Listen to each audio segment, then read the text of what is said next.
Hello, Kathleen. Hi, how are you? Jesse, nice to meet you. Nice to meet you. I believe my wife mentioned to you, but we record training sessions, Zoom consultation, or Google Meets, or what have you. That's fine. Just helps clients like yourself find us. I was just familiarizing myself with your email. You have an 18-month-old Great Pyrenees Yes. with resource guarding, and then had a recent visit to the vet where he was muzzled, and with the vaccinations, attempted to bite the trainer. Is that correct? And the veterinarian? So he's 18-month-old and he has a long time history of fear of everything. Um, so that's what started off right away. We did kid him at 8 weeks. I thought that was normal puppy stuff, just everything's new. But I found that I was reintroducing him to the same things over and over. Everything is scary. His packet of food is scary. It's like living in 50 First Dates. I don't know if you ever saw that movie. Yeah. So I'm reintroducing him. So I knew that his confidence was lacking. So we did training. Mhm. And I was taking him, first time dog played with him when I started him in training. He laid down on the ground and screamed like he was being murdered and peed himself. So we have two other grown dogs. My one dog taught him how to play. He was progressing. He was doing better at socialization. And then he kind of took a step back through the winter months when I wasn't getting him out as much. I didn't realize how bad it was until I had taken him out on a walk and he started lunging at other dogs.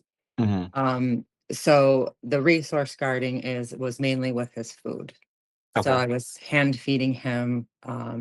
I tried throwing his food on the ground. I tried holding his bowl, and I was doing okay, but he stiffened as soon as he started. There's a trigger that happens mid eating where he's like, "Oh my God, this might get taken away." And this is with humans and dogs, just humans, or Humans and dogs. okay. So he had 3 episodes with different animals in our house. That my husband had brought home rotisserie chicken. And this happens very often. One time the cat was walking by him while my husband was cutting the chicken up. He lunged at the cat and he broke skin on the neck. It was like he checked out for a second and then he came back and he was like, who did that? What was that?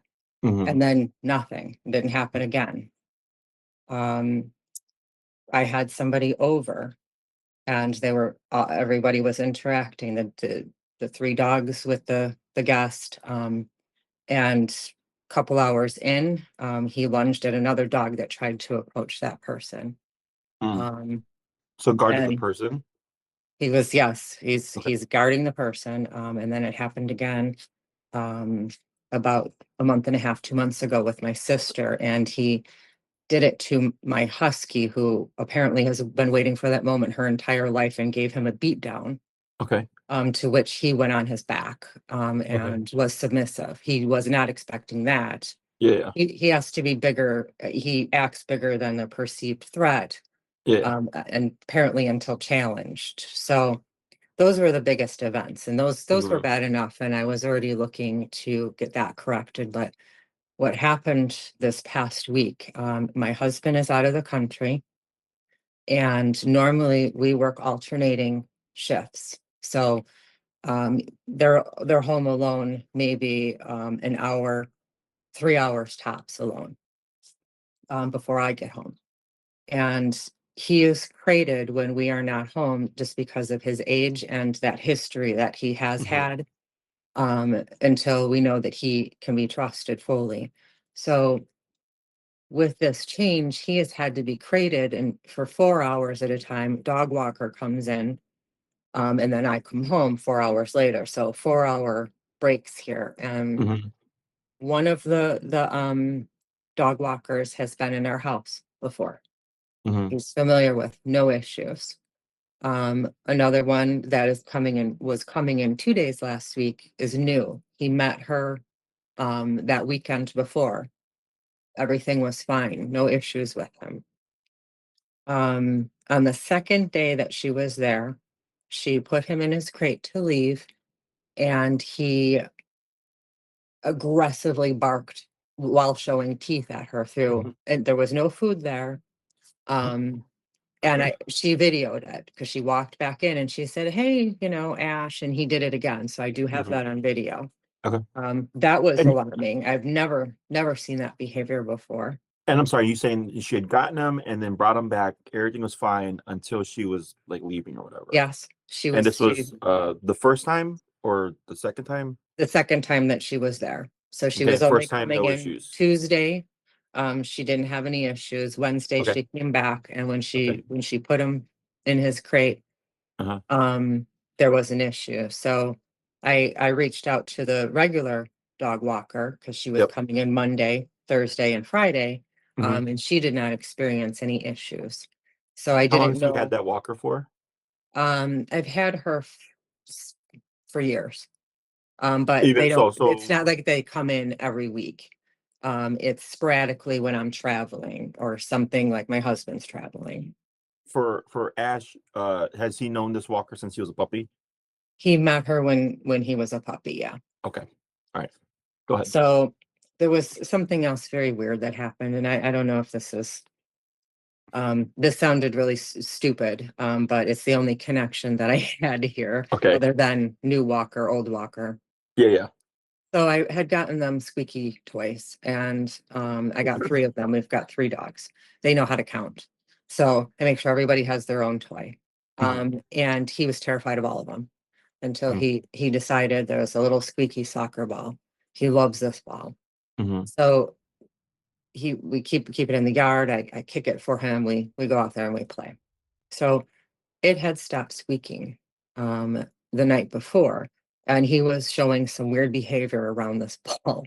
Okay. He was obsessively poking at it, trying to get it to squeak, and it wouldn't.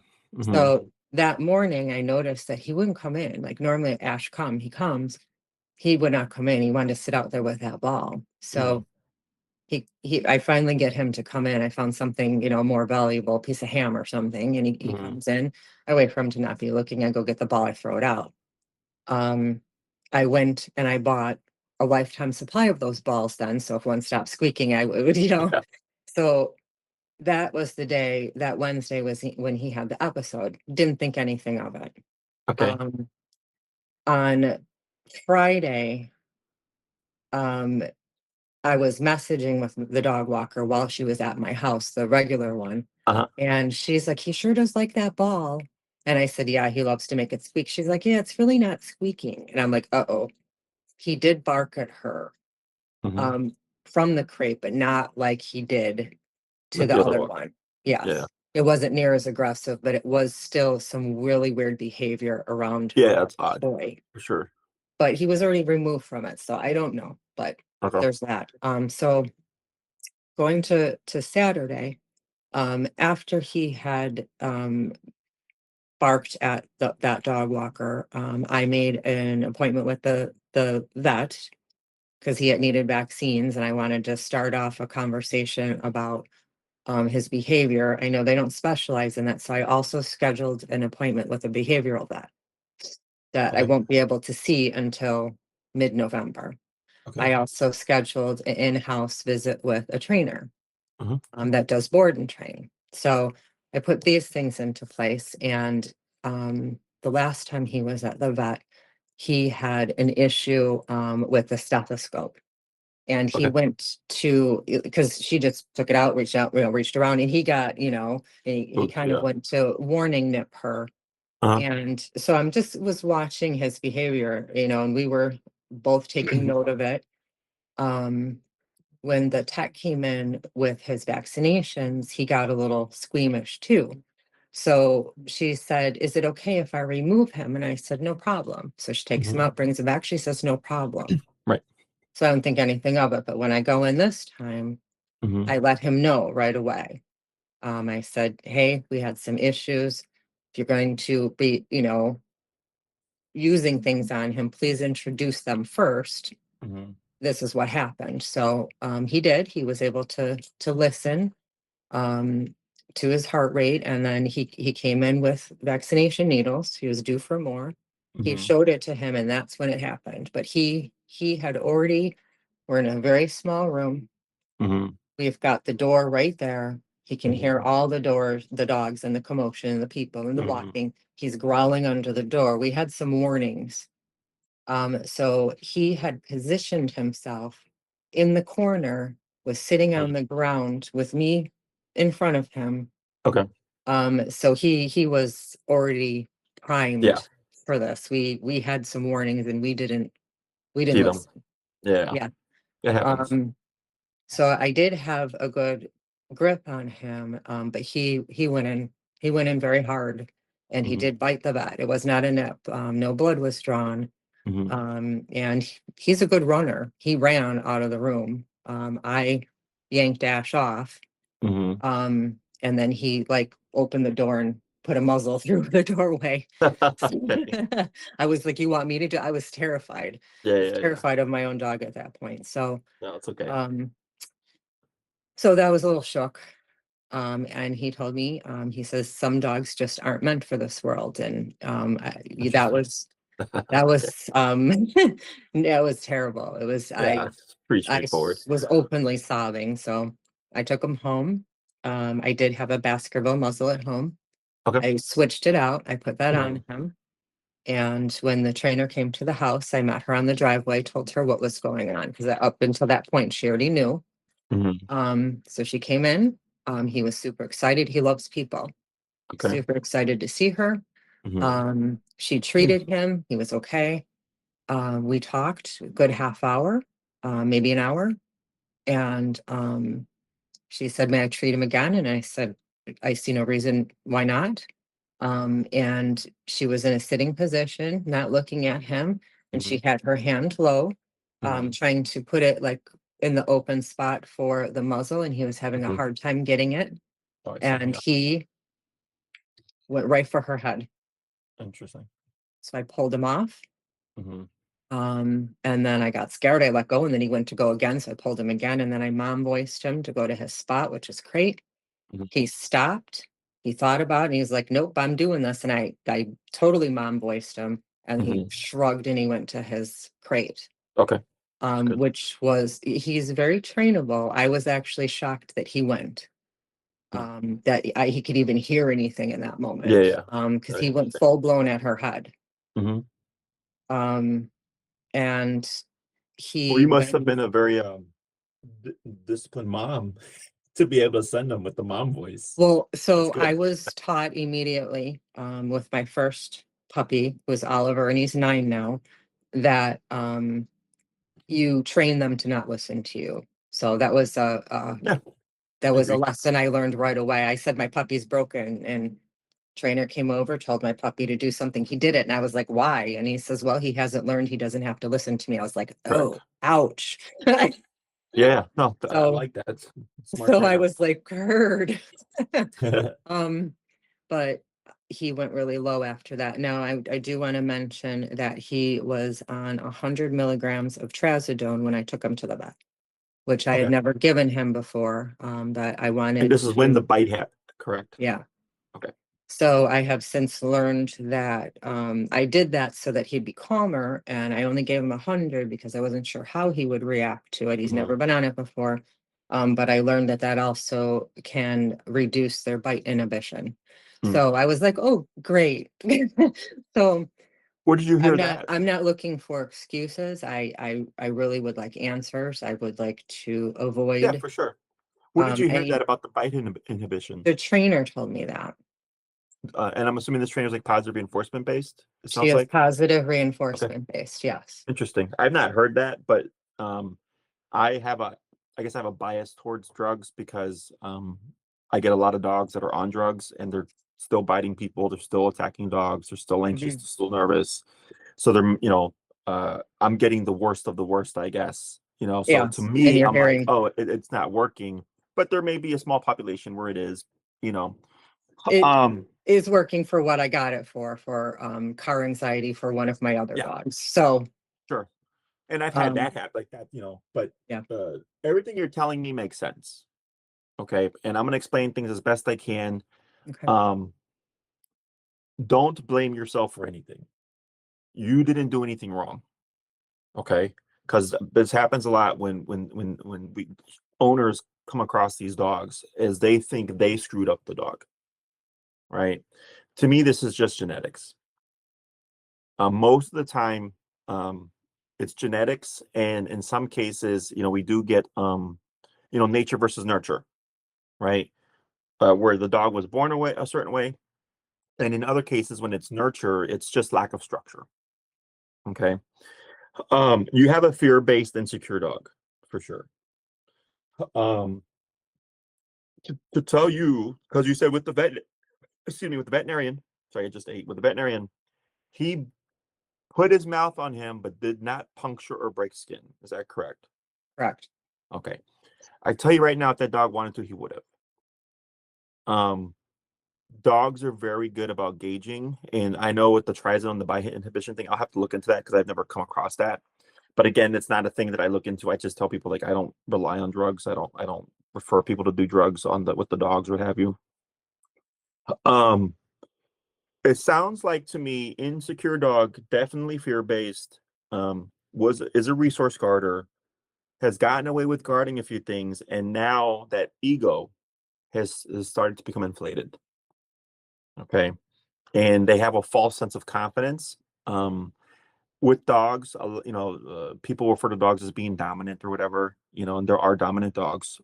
It's a very small population of dominant dogs because, generally speaking, 80% of animals are followers, 20% are leaders.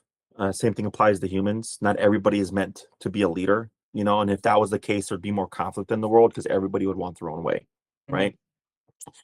And typically, those dominant dogs are like they're geared towards certain work. Like they're not really making it out to the general population. Every now and then it happens. Most of the time, what I get is a domineering dog. Okay, which is what I would kind of describe this guy as domineering, where Mhm. he's learned to control a few things. No one has put him in his place except for your one dog, right? So it's created this false ego. It's a bully. He's a bully, Mhm. right? So going back, um, so we have the resource guarding. That's just resource guarding, right? Going back to the walkers, when it happened the second time with the new walker, right? And I asked, how long has he had the old walker? And you said since 8 weeks, essentially, right? Since it's a puppy. When we get dogs that start to show issues to like the outside circle, like anybody they don't trust, anybody they met prior to either the behavior happening, like beginning to show itself, or prior to 6 months, tends to be safe. They're okay. Mhm. Okay. Any puppies, any dogs that they met before that time frame are generally in the circle of trust. Once the problems happen or once 6 months comes around, all of a sudden it's like, okay, nobody outside the circle is trusted. Mhm. That's why with the first dog walker, until recently, there wasn't any issue. Okay. It Then you really get the, wasn't an issue. If I have the video of that yeah. too. Like, So then we get the second dog walker, yeah, right? that was an issue.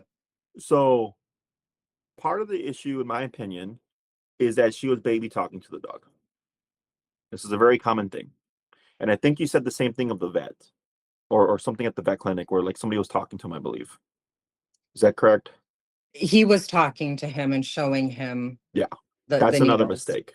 Okay. When we're dealing with a fearful dog or any dog that has any nervousness, anxiety, that's under stress, the last thing I do is talk to them. Okay. Especially not in the baby voice. Especially not in the baby voice. People always do that. It's dumb. If we have a dog under stress, you don't want to do that. It puts them under more stress. So we have a new person came the first time. I don't know how the person behaved, right? I would assume probably the same. Um, and then you had the ball thing too, right? Which you said was around the same time because it was like the Wednesday or whatever. And that to me sounds like frustration behavior being directed outwards. Okay, like you said, he was poking and prodding at the ball. It wasn't squeaking. He gets frustrated with it, and then, in my opinion, it sounds like he outletted it in a different context. If that makes sense, It kind of like with does. humans. If you have let's say if you have a wake up and your morning just starts bad, and then it's bad thing after bad thing, and then maybe someone says something to you at work a certain way or whatever, and then you kind of just you may not yell at them, but maybe kind of snap at them. Like maybe it's a Mhm. little bit of that tension, right? And they're not related to what happened all morning. Right. But all these things that we call it stacking, and eventually there's enough stressors or that it has to come out, right? So that to me in a way makes sense with the ball and the new walker. The next thing was, she's putting them back in. If I remember correctly, she was talking like cooingly to the dog. He triggers, right? And then I think you said she left and came back in to show the video. And I think you said she was talking to him in the video and he was barking or something, correct? He was with the new trainer, yes. She Yeah. came back in. He had already done it. She came back in and she said, Ash, what's wrong? And then he Yes. blah, blah, blah, Yeah. blah, blah, blah. Yeah. Yeah. That's why. So yeah. So like I wouldn't do that. Okay. And he was already in a state of tension. And I understand like she was trying to demonstrate the behavior. I get it, right? Mhm. But right there in my mind, I'm like, okay, well, that's why that stuff happens because I come across this quite a bit. Where someone's like, I don't know why the dog bit me, and then they're like, I was just petting the dog. And one of the first questions I ask is, were you talking to him in high pitched voice? And the amount of people that say yes, I'm like, well, that's why you got bit because the dog already wasn't liking it, and then you put more pressure on them by talking like this and that because you think they like it, and the dog's like, this is annoying. I don't like the energy. So when we see what looks like aggression, to me, I go is a correction. That dog is telling you back off with that energy. Mhm. That makes sense. Mhm. So aggression, um the dog will reliably like resort to that behavior like over and over again, right? But like let's say I was interacting with Asher and I just completely ignored him and stuff and like he was completely fine with me, right? I'm like, if he was aggressive, me being indifferent or ignoring him wouldn't matter. He'd still try to go after me. But if I start to go, hey buddy, how are you, hey, can I come say hi, and he jumps and snaps at me, he's not being aggressive, he's going, I don't like your energy, and you're walking into my home with that kind of energy, we're not going to have that. You see that? Okay. So once you start to see things from the dog's perspective, and I'm not saying like, it's okay that the dog does this, Right. but people need to understand why Right. these things happen because this is why Address so that. many people get bit. Right. And I'll fill you in more later, but I have, clients that get bit by their own dog and they think all of a sudden the dog just became aggressive. I'm like, if you've had the dog for 6 years and then one day they bit you out of nowhere, like you unknowingly did something and that's why they bit you, and then and then I'll tell them why it happened and they're like, you know what, that makes complete sense. I'm like, yes. Otherwise, if the dog was actively being aggressive to the owner, like it would be over and over day after day. It'd be a constant problem, if that makes sense, right? Mhm. So now we fast forward to Friday, which is with the original dog walker. And this is what I mean by like he tried it once, and then Yeah. that second dog walker, it sounds like just created some distrust or uncertainty, which then just transferred over to the original walker. Because you have to think when you guys aren't home, uh, your dogs are vulnerable, right? Mhm. Now your other dogs are completely fine. There's no, or sounds like completely fine. There's no baseline issues or stuff like that. But if you get a dog like Asher, who is an insecure, fear-based dog, who's crated, by the way, which is not wrong. That's correct. He's going to feel even more vulnerable. Yeah. You said so. The distrust aspect, even though it's like, well, he's had this dog walker for the past 16 months, right? Because he's 18 months. Once distrust is created, like it can just continue to happen. Like it's dogs don't generalize well when it comes to obedience, but behavioral stuff they tend to generalize like right away. So, for example, I had a client. She had a golden doodle, completely social, friendly dog. He was like 4 years old, and he was attacked by an off-leash dog, and it was a pretty bad attack. Like a light switch, the next day, dog reactive and dog aggressive, where she couldn't walk him anymore. So then, and she's like, this is with every dog now. And I said, it's because the dog attack has created distrust, like such a high level of anxiety, paranoia, and distrust that now every dog that dog sees is a potential threat. Does that make sense? Yeah. So then we did the training. We were able to get him back to be social, but I told her this is going to be a dog because of what happened. He's not going to just trust any dog now. Like you have to do it in a certain way to help him understand like things are under control and that he would be fine. And then she was able to socialize him. But he used to be like walk up into any dog and say hi, but that was over once the attack happened. Okay, so that's what I mean by once distrust is created, sometimes it can just then become generalized where it's like, okay, if I'm home alone in my kennel, possibly anybody that comes in now after this point is now untrustworthy. Okay. Okay. So that's how I would look at that. With the veterinarian's office, I always take things that happen at the vet's office with a grain of salt. I know we're all in the animal world, but you would be surprised how often I see, dog walkers, dog trainers, veterinarians, or whatever, that don't know how to act around a dog, especially a dog with behavioral issues. Right. So I have a client, she just wrapped up her program. It was a 9-week program. And she told her vet, like, my dog's a nervous dog. If you just come in calmly, indifferent, don't talk to her in a high pitched voice, like all the stuff that I'm mentioning, right? She's completely fine. Right. So they go, okay. As soon as the vet walks in, oh my God, you're such a cutie pie, blah, blah, blah, right? Dog blows up. And then my client was able to de-escalate the dog because she had trained with me and we did e-collar and everything like that, right? Mm-hmm. But now with that veterinarian, we have a bad first impression. So even though my client was able to de-escalate the dog's like, I don't trust you coming in with all the energy. This is the first time I've ever met you. And she specifically told them at the front desk, make sure to tell the veterinarian this, blah, blah, blah, right? And come in doing the high-pitched stuff. Dog blows up. She corrects the dog. So now the dog has to be corrected because the human couldn't take direction, right? But then also, as the vet was trying to continue the exam, the dog was tense and growling and standoffish now because the dog was like, well, now I don't like you. But had the vet just listened and came in neutrally and all that stuff, there would have been absolutely no problem. So the vet and I don't particularly like this vet. My schedule is a little crazy. And you could feel the tension in the conversation we were having. He's not a very good listener. So I don't know. I mean, is Ash picking up on that? Yes. 100%. So In my opinion, that's happening, we're having an issue. I'm a resource. Yes, he was primed for an attack. and then the other thing was when you mentioned he tucked himself in the corner, right? Yeah. You were in front of him.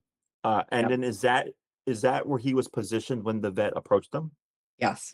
That's why everything happened. Yes. Right, because he's already going, I want nothing to do with this, and I'm going to tuck myself all the way in the corner. He's shrinking. Yeah. Yes. So it's kind of like, I've had clients where they're like, my dog will go under the bed when there's a storm. And when I go to grab my dog bites me.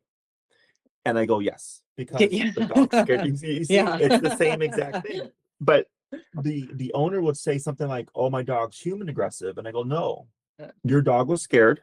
Yeah. They went to hide. And now you're trying to bring them out into the thing they're scared of. And then that's why they bit you. Yeah, because they want to And stay that's what I hidden. meant earlier. I was Yeah. like, once I explain things to people, they go, oh, okay. So my dog's not human aggressive. I go, no. I'm the I was like, problem. I would have just told you, leave the dog under the bed. They'll come out at some point when they're ready, if you don't want to get bit. Okay. Question on any of that stuff so far? No, it makes sense. I just I have not been successful in curbing any of these. Yes. It's above my pay grade. So So Asher, what kind of collar is he on? he's on a martingale. Okay, so he's not like on a prong collar or anything like that. He's not. Okay. So part of the issue is Asher is using what we call physicality, nipping and biting, to establish boundaries, right? Whether he's protecting a resource, whether he doesn't like someone approaching his kennel, or like the veterinarian coming to show him the shots or whatever, right? Forgive me. This is where I have to get on the Yeah, move. I am go ahead. fully listening to you. Yeah, no worries. Elizabeth let me know. Okay. He's using physicality to establish these boundaries. And he has not been bitten back except for the one time that you explained to me with your other dog. And that went Right. actually very well for her. Right. So now Asher learned with her, I have to watch how I behave around you. Because you have no problem putting me in my place and you have no problem going to the extent to put me in my place. Right? Because you said it yourself, she gave him a beat down, if I'm remembering correctly. She did. We had to pull her off of him. Right. Now, I'm not saying that us as humans are going to give Asher a beat down, but we need to bite him back for things that we don't want, for things that are not acceptable. Right. Okay. Correction. Yeah. Corrections. So we train using Prong and e-collar. Are you familiar with these tools?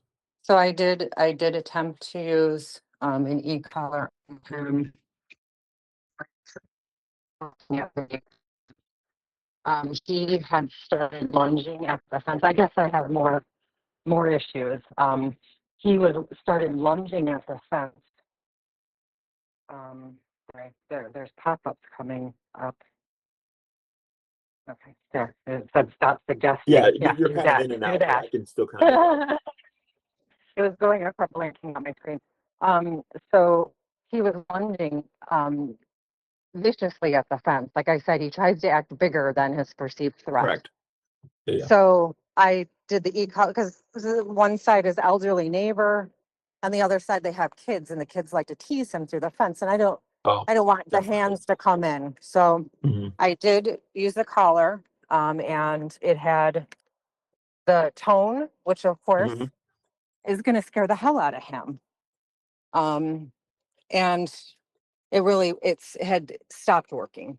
It wasn't really working. Maybe I wasn't using it properly. It worked a few times where he was also jumping on the cats, and we have an elderly cat. I mean, he jumps on him because he wants to play with them, but he's too big. So he was stopping when I would say leave it before he did the jump because he knew he was going to get a buzz or a ring. But then I had stopped using it. I wasn't consistent because I found that leave it was immediately getting him to stop doing it. Understood. He responds very, very well to a firm leave it. That should have been his middle name because he hears it all the time. Yeah. So so definitely, it's e-collar is not a thing that you can just kind of pick up and figure out. There's a whole process to it. Right. The other thing is I don't use the tone and or vibration functions that a lot come with. And the reason is dogs, yes, they'll warning bark or warning growl, like that's all stuff that they do. But what they really respect is the bite. Okay. So the stim function, or what like most people would call it the shock function, which is not a shock, it's a muscle contraction. That's what they're going to respect because it's something that they can relate to. So when using e-collar, I like to tell clients that it's like a bite on a button. When conditioned correctly, I want the dog to perceive the sensation of the e-collar as if another dog is biting them. Okay. And that's right on And this the way, neck, just like what they would do to each other. Exactly. Okay. Exactly. And then, if we have, with e-collar, like we can have this on leash, we can have this off leash. The other thing is with fear-based dogs, let's say, and I know Asher's good, like with people coming over, he loves people and all that stuff, right? But there's certain contexts where like he does go into a fear mode. Is if we use a prong collar, which is the spiky looking collar, you've probably seen it before. Yes. It's designed that way because it's meant to mimic a dog bite, because people always think it looks menacing, and I'm like, no, it's literally meant to mimic a dog teeth. Let's say Asher was the type of dog that if I approached him, he would lunge out of fear, right? If you corrected him with the prong collar, you would be able to do so because he trusts you. But the thing is, to Asher, he's going, this guy is a potential threat that's approaching us. Why are you correcting me for trying to protect myself? Right? Like it doesn't really make sense to the dog. So it's like if you see something happening and you need to call 911 and then someone tells you don't call 911. It's like, well, what do you mean? Like there's something bad happening. We need help, right? It doesn't make sense. So it's similar for the prong collar. If you're yanking the leash to correct him, yes, he'll take the correction, but it doesn't make sense to him because he's going, but I'm doing this for a reason, right? With remote collar, the dog doesn't know where it's coming from. Right.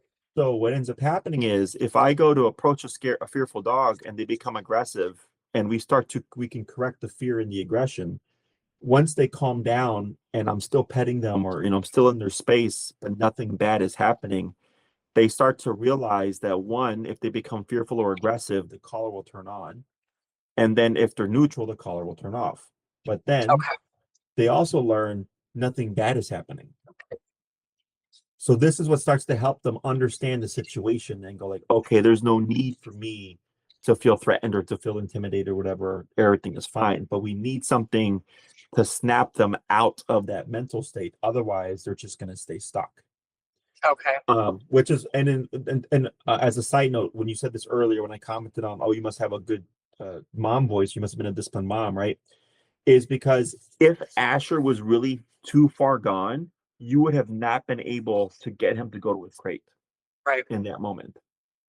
You know, like what people refer to as like the red zone, right? Where the dog is like nothing is getting through to them. Yeah. So that was one thing when you said that, I'm like, all right, cool. Like he's not that far gone in my opinion, because you had to repeat yourself, sure, but on the second go, he did just leave the situation or something like that. Yeah. Or you saw him like slink down or what have you. So I'm going, all right, cool. Like, he's not like super, super crazy, and I know for most people when they get dogs like this, it can seem like, oh my God, like this is like so terrible. But because I've seen so much worse, like for me, I'm like, yeah, it's just a day in the office. Like, Okay. this is what I would expect with a dog like him. Okay. Okay. Now there's things that we can do, but then there's also things where I go, realistically speaking, when you have a dog like Asher, um, what's the word? There's always risk for something happening. Okay. Okay. At the end of the day, he is an animal, but the biggest thing that gets people is complacency. Yeah. Is they make a lot of progress. They think everything is good. They start to be lenient. They start to be lax, or maybe things get too busy, and all of a sudden, something happens. Okay. And that's just being realistic. Because one thing to take into account is, Asher's 18 months. This guy's gonna live to be about 8 to 12 years old, right? That's a really long time for nothing to happen, Right. if that makes sense. Yes.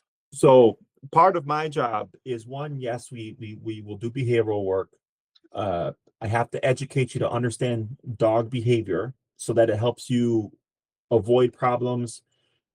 You'd to a degree be able to foresee problems. Like, so for example, for like him cowering in the corner and stuff. Yeah. If that was my dog and that was my vet, I would have been like, yeah, you're not approaching the dog, because he's definitely going to lunge at you. Like, this is not going to go well. Go get the muzzle first, and then we'll do the rest of the stuff, is what I would have said. That was a very valuable lesson for me, Yeah. because I saw it after the fact, and Yeah. that's too late. And that was the first episode. So that I learned a Yeah. lot from that. And you're not the first person. You're not going to be the last person. I don't want to learn any more like that after the fact. But I tell you. and for me, like, this is where I'm like, in a way, in my head, I'm like, shame on the vet, because the vet should also have known better. If you're a person who treats animals, like, you should understand how to read animal behavior and go like, you know what? I know this is not going to go well. Let me go get the muzzle first. Yeah. I do that as a trainer, where like I'll see something and I'll tell the owner like, yeah, I can't do what I need to do because either I don't have my equipment or we don't have a muzzle. And I'll tell them, I'm like, I am 99% sure something's going to happen. So we're not even going to push it, because then it just puts us at risk. So part of my job is, of course, the behavioral work. We have the obedience training. We have educating you, understanding dog behavior, reading dog body language, trying to be ahead of the problem. But even with all that stuff, you're only human. Sooner or later, you misread a situation, or you don't see something, and then there's an incident. Yeah. So it's not that I can't help you. It's just, these are things that you have to really think about, and then go like, well, if we have this dog for another 8 to 12 years, and then we only have 2 incidents in that time span, whether it's towards the dog or towards the person, whatever, and you go, it's better than it is now, then I can help you. But if it's like, well, we want 0 incidents in the next 8 to 12 years, I'm like, well, it's a possibility. It just takes a lot of, what's the word? Consistency. Diligence. If it's like Yeah. diligence, oh, we're going to the vet, we're going to muzzle them every single time. Yeah. We're going to put away resources so there's nothing that he can guard. We're not going to let him sit next to a guest for too long, because then he's going to guard them. And the one thing about the guarding guests is that because I know he's guarded guests against the two dogs, right? In the two incidents, it was each a dog each time. Yes. I'm like, well, what happens if you're going, well, he's only guarded against dogs before, and then one day out of nowhere, 5 years from now, he guards a guest from a person. Right. Like that's not something you're gonna see because this happens because people think like, well, he's only guarded against dogs, Well, right? it's I was like, but escalating. He's learning. He's evolving. right. So that's why I just assume, right? I just assume these things, and then this way I'm like, well, if I think he might guard the guest, I'm gonna call him away from the guest, put him on his dog bed or whatever, because then there's nothing for him to guard, and then I work around the situation or work around a potential problem.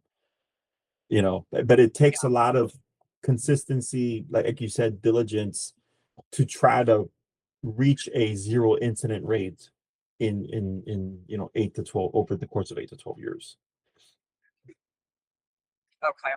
Okay. So this will always be an issue. Yes, like I'm not saying like not in a way of like it's a problem that you always have to deal with. Like he's gonna make a lot of progress, but he is an insecure, fearful dog. That's who he is, temperament wise, genetic wise. I cannot take that out of him. What I can do is I can help him learn to make better decisions, to handle stress. Sorry. No, it's okay. Handle stress better. That's what I tell him all the time.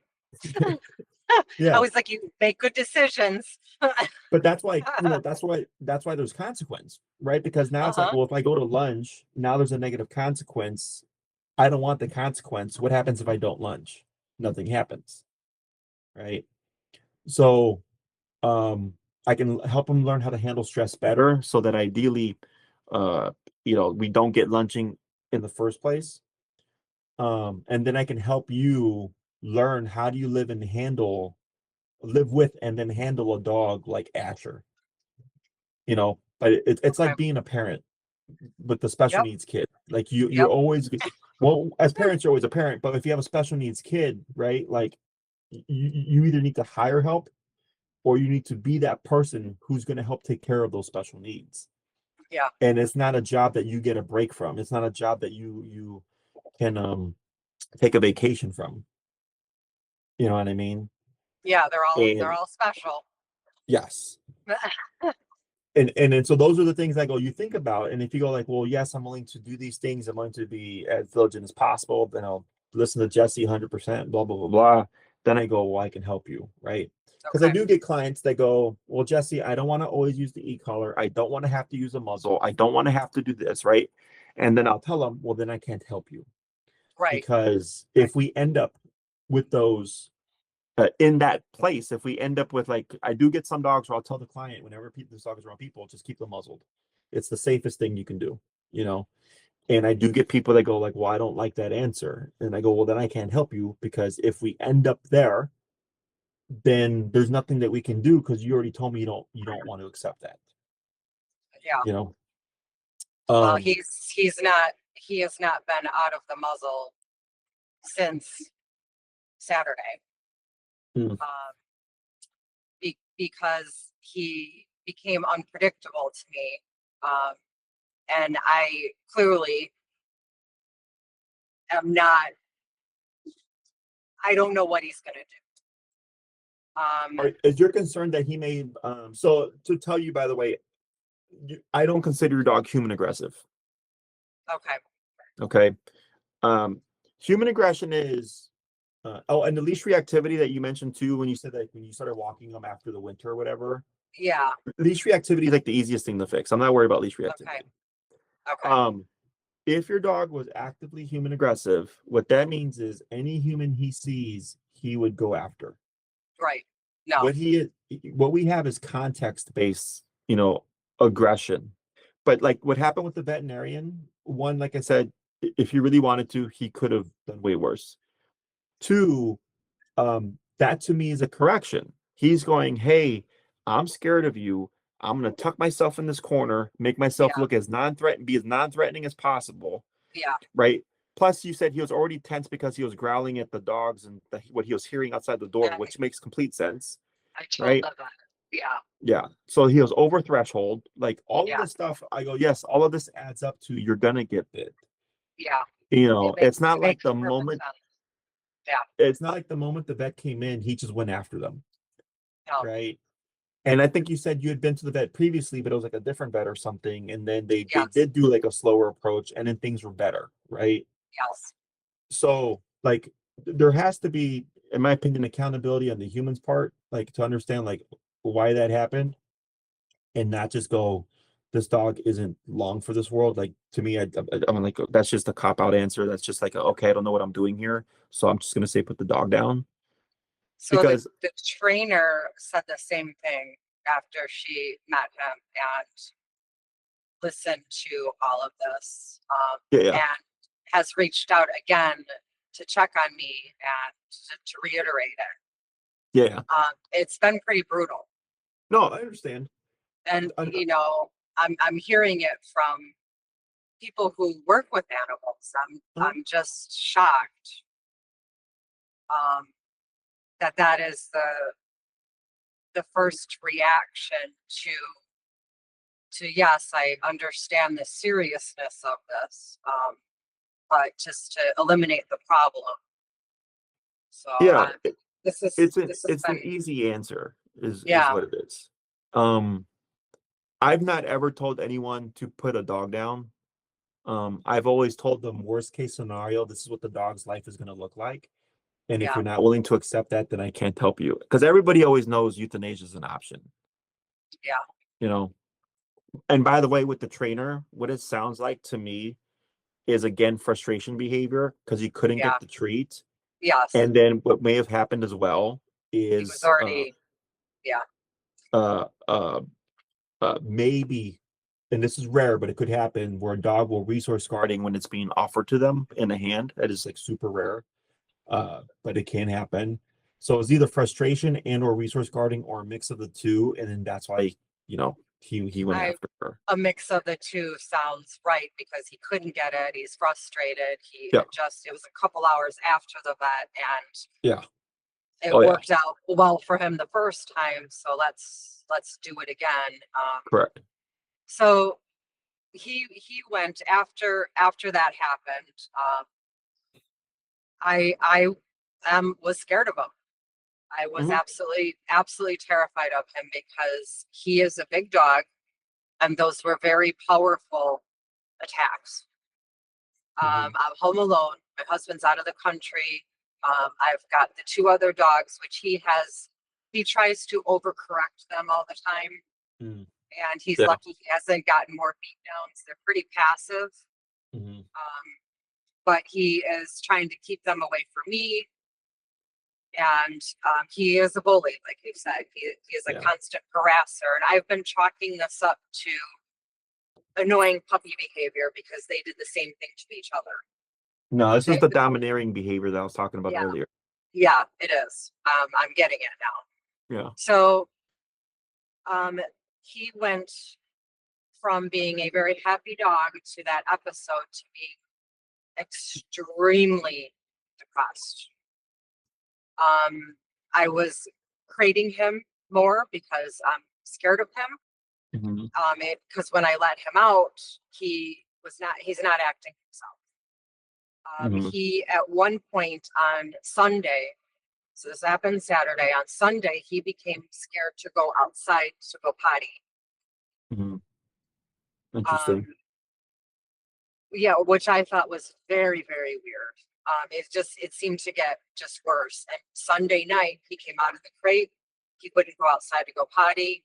He sat on the floor under our countertop, like our island, and would Hmm. not move. He would not go to his crate. He would not listen. He would not come. He would Yeah. not look at me. So I was like, okay, I'm not gonna force him. I'm gonna let him decombust. I'm taking everybody up to my bedroom and I'm going to bed. So I took Yeah, no. three cats, Smart. two dogs. We went to bed for a few hours. Uh-huh. I came back down, checked on him. He had moved, but he was still looking kind of skittish. He Yeah. did go go back in his crate at that time with some food. He was still eating, and about an hour later, he let me know that he needed to go to the bathroom. I heard him barking at a normal bark. So I was like, okay. I went down. He went outside. Okay. He came in. He was fine. I got a little tail wag. And I decided to leave him out on my own. I was like, okay, let me give him a few more hours by himself. I took everybody back upstairs. I slept the rest of the night. So yesterday, now I've canceled the dog walkers. I've had to go home now. So this was Sunday. Now yesterday's Monday. I come home and boom, I've got a different dog. He's happy. He's thrilled I'm home. The tail's going. He's jumping. He's turned. It's almost like a manic state. He's overly happy. So, the cortisol. So the trainer was saying something about cortisol. It takes 48 hours for after an event for it to get out of their system. I haven't looked into this. Is there any substance to that? No, I mean that just sounds like probably they read like science studies, whatever. Okay. But I would say that all the stuff that happened with like the vet and all this was within a week, correct? Yes. Yeah, like that's a lot for sure. That I could see it taking him time to decompress. Just like with humans, like if something very traumatic happens or if something very stressful happens, like you need time to get over it. Like you lose your appetite, things like that. So yeah, so that to me doesn't sound unusual. And then you gave him that space, which I think was wise, and he's more relaxed now. But the feeling of like being scared of your own dog is not a good feeling, especially when you have a dog and is he a Pyrenees? Like he's an actual just Great Pyrenees, or is he a mix? He's a Great Pyrenees Border Collie mix. Okay, so he's a little bit smaller. He's not a big full-blown Pyrenees. He's leaner than a Great Pyrenees, but he's tall. He's like 65 pounds. Okay, yeah. So he's not a massive 85 pound dog, but he's pretty big and he's muscular. Yeah. But yeah, I was dog. terrified. I'm sorry, what? I said he's a sizable dog. Yes, he's pretty big. Because that's something that like, so again, things that you have to consider, and not that you would be the first person. Like part of what I do also is when people have dogs with behavioral issues, they get anxiety because of it, especially when it's leash reactivity and they don't know when it's going to happen or they can't avoid it because they live in busy Chicago. But as I work with them, they start to gain confidence and then go, okay, like I can control my dog's behavior. Plus my dog is not, being reactive. But, it's one thing when the aggression or the aggressive behavior is what I call outward, right? It's towards like other people and dogs. But it can be difficult when, even though you've not seen it directed towards you, correct? Correct. But you have that impression of like, but what if it does get directed towards me? That's a kind of hard thing to address, Yeah. that does take time. But in order to help your dog, you have to be willing to be able or be willing to, navigate these stressful situations with him, but then also, um, I tell everybody, because everybody goes, "Oh, my dog would never bite me," and I tell them, "Your dog has a mouth and teeth. Yeah. If you just haven't put it in the context in which it feels it needs to bite you, right?" And I even with my own dogs, and I told this to my wife, and we have 3 dogs, and we have our son. And I told her, because he's young, I was like, they're not going to be in his personal space. Like we're going to be always with them, never unsupervised. If he's going to be walking around, we put the dogs away. Because I told her, they view him as a puppy. And if he does something they don't like, they would nip and bite him like a puppy, except he's a small child. And even though we've not seen anything to give us concern, we're just going to take these precautions because I know dogs and I'm not, how'd you say, so in my head about, oh, like dogs are perfect creatures and humans screw them up that they can't do no wrong. I'm like, no, like, so you can say something. Well, I just no, I hear you. So in situations, since I've recognized like the leash episode, he also is a car chaser. I have no issue controlling those, because what I do is I see the situation, I make him sit as they pass. And I make him, focus on me and not on what it is. And I tell him leave it. And he does. He's very, very good. It was this really threw me, and now being on the other side of it and seeing, those signs that he clearly was showing all of us, I would not see that vet again. B, I had the muzzle on my counter. It had just arrived. I would put that on him beforehand, and I would also tell them, this is what we're going to do. You're not going to do this when you need to give him the vaccinations. You're taking him out. Yeah. The first vet, when you're talking about the baby talk and all that, she was very quiet with him. She wasn't talking, and he never was quiet. So he didn't give, Ashford that space to settle. But yeah, he did. He made me very scared. And he has not tried to bite me, ever, but he shook my trust in him, in doing that. So are you thinking that it would be okay to take the muzzle off of him? Oh, like in your home? Yeah. That would be your intuition, right? Okay. So if I told you yes, right, but in your mind you're saying no, then I would Yeah. tell you don't take off the muzzle, Okay. because I don't think anything's going to happen there. Okay. Okay. But your behavior is going to be off around Asher because of this Yes. trust. So Yes. remember earlier I said that Walker created this trust and that kind Yeah. of overlapped? It's now happening with you. Right. Do you see that? He didn't Yeah. direct the aggression towards you. It was towards the veterinarian. But now that it's probably PTSD, okay? But now that's impacted you where you're like, well, now I don't trust him. Yeah. Right? So the muzzle is a tool that you're welcome to keep on him as long as you need to. Okay. I don't think you would see anything geared towards you, but if in your mind you're going, I'm not comfortable with this, then I He's would tell feeling you it leave it too. on. Yeah. So I also have kept him separated from the other animals to not stress him out more, in addition to keeping everybody safe. Now the um, cats are by nature just, they're jerks, and they're practically standing on his head, while he's trying to lay there. And I'm like, oh God, if something, all he has to do is take one paw and flatten them. Yeah. Um, but he hasn't done anything. But, because of the competition with the other two dogs, I'm like, let me just keep them away.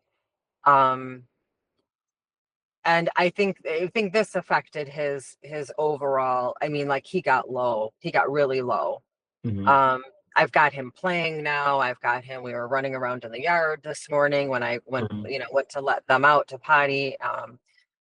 So maybe I slowly let them get back together. I'm There's no just, rush. I don't want to do anything to set him back. Well, there's no rush. Okay. Slow and steady is when with dog stuff is always good. Now there's times where we'll have to push because I need to make progress, right?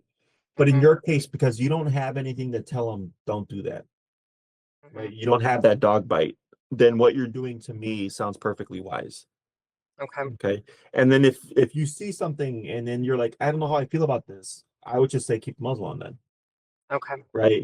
Whenever we approach anything, I always like earlier when I said if I know I'm not set up with either my bite suit or a muzzle and I know things are gonna go south, I go, we're not even gonna touch this problem right now then. There's no point.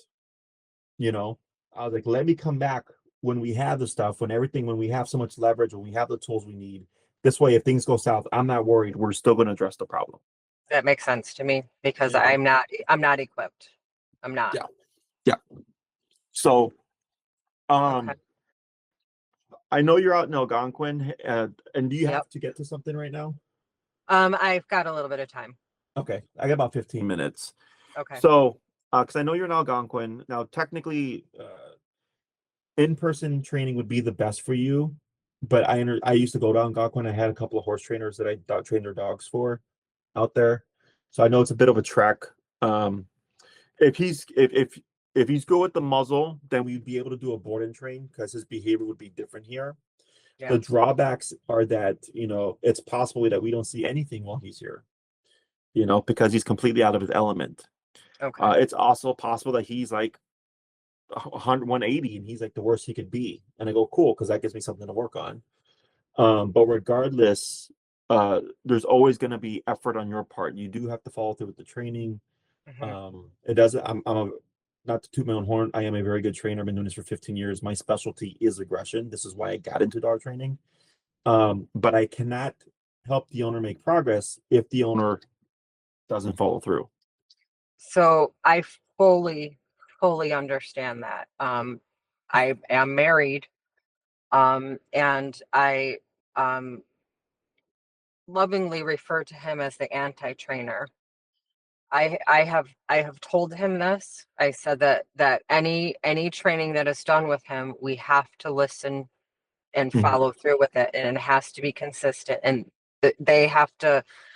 Ash has to understand that you mean business. You don't get to Mhm. say sit 10 times and he never Correct. sits. Correct. Um, I said you don't get to make your own beaten path on this. And he is Mhm. saying that he agrees, but if we do this, I need him to hear that from you. Yes.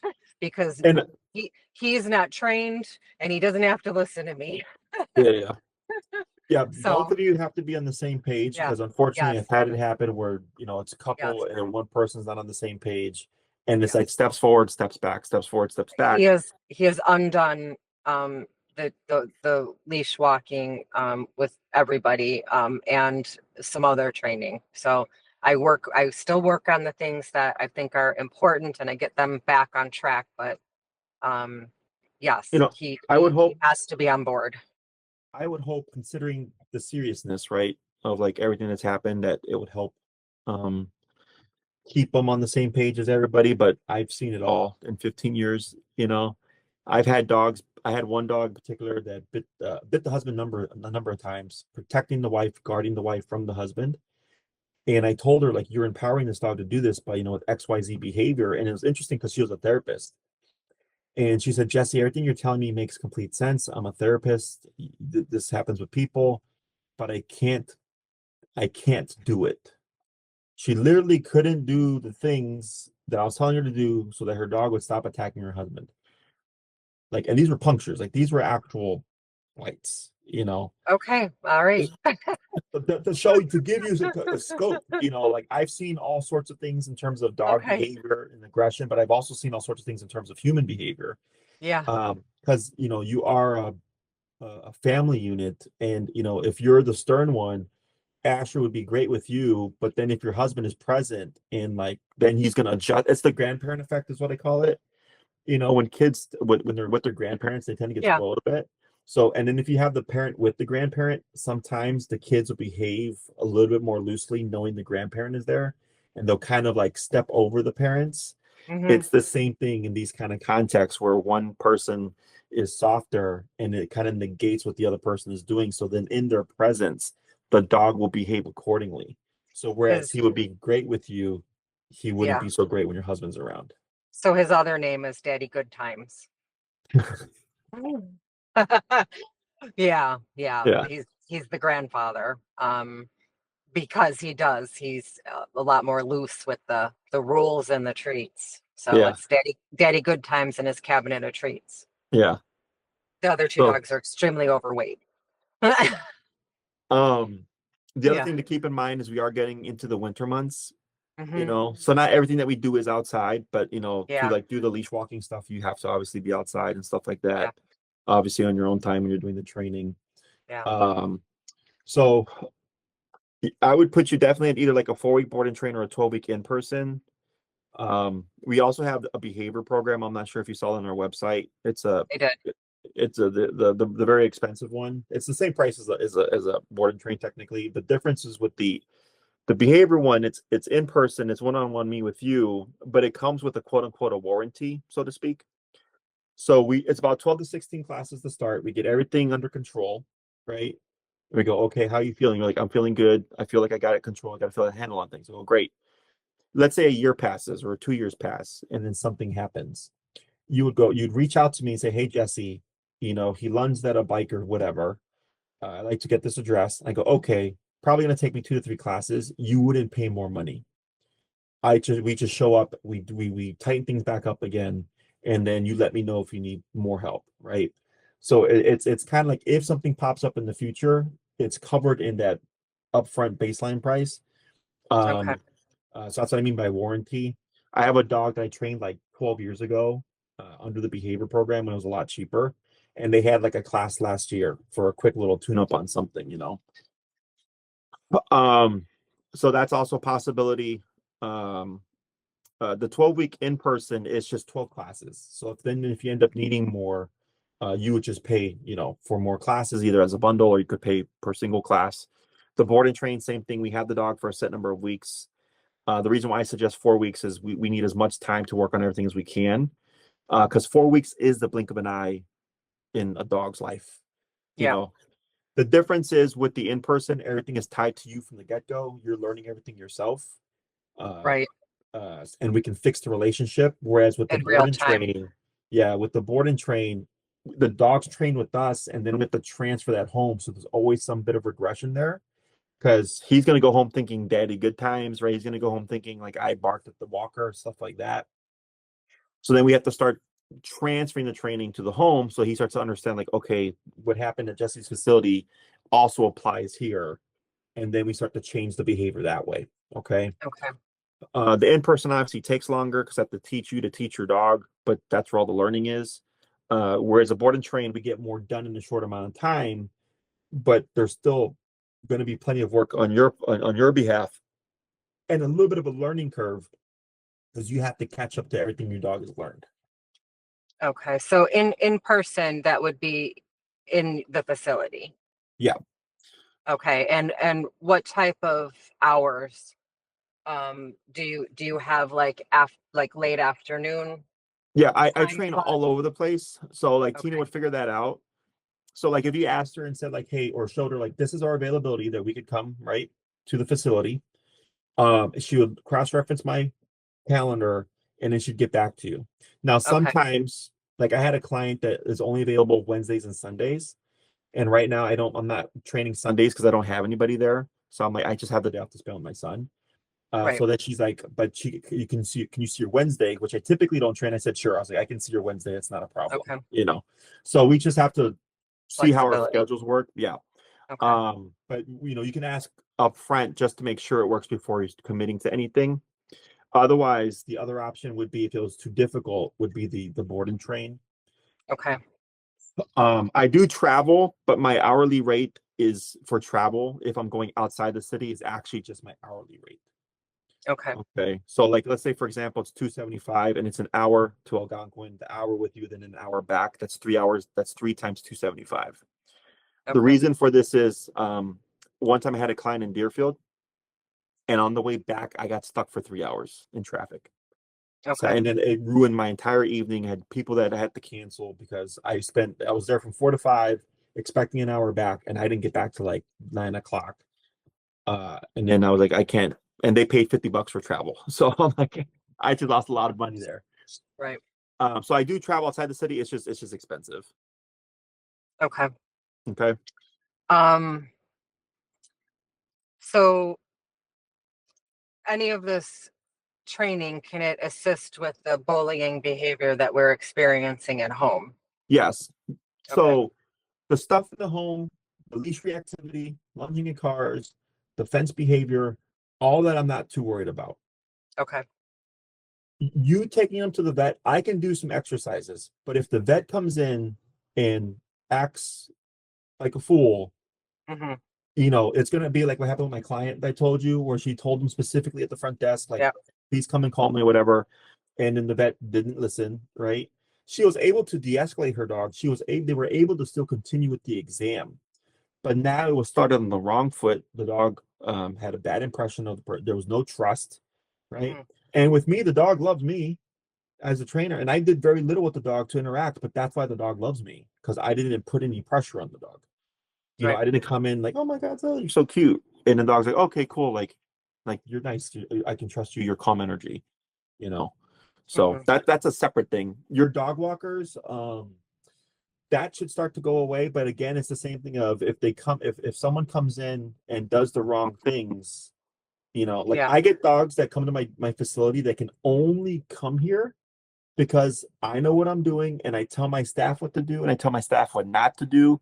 So I don't get problems like what you're having with the dog walkers and stuff, you know.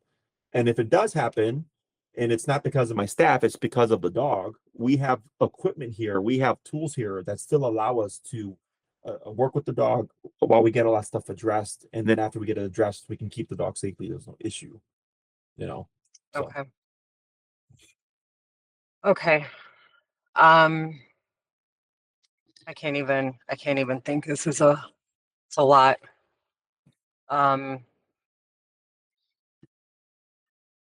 Let me talk to my husband, um, and think about what is the best fit for Ash. Obviously, he needs something, but we need training as well. Yeah.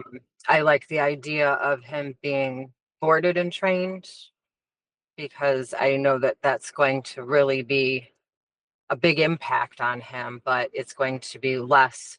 We're not going to be absorbing it in real time. All right. Um, okay. And then coming home and then the issues that I've had with overall training and consistency. Yeah. So, let me talk to him. And how many days a week, if you did the in-person training, do you recommend? 1 day a week. Only 1 day, really? Okay. Yeah. You need time to instill. You need time Okay. to make mistakes. This way, because I've had clients that want to do 2 a week or whatever, and it's I've done it. I did it once, and it was just too much. Yeah. It's better, like if a client did one every 2 weeks, I go, that's even better because you got 2 weeks of experience between each class, But once a week is pretty good. And then what ends up happening is that towards the end of the program, is we start to space them out where it might be like, okay, come back when you're ready for the next one. And it could be 2 months, it could be 2 weeks, it could be, I don't see you for a season because you need time to implement. It's a lot of stuff. It starts to stack up like all the homework.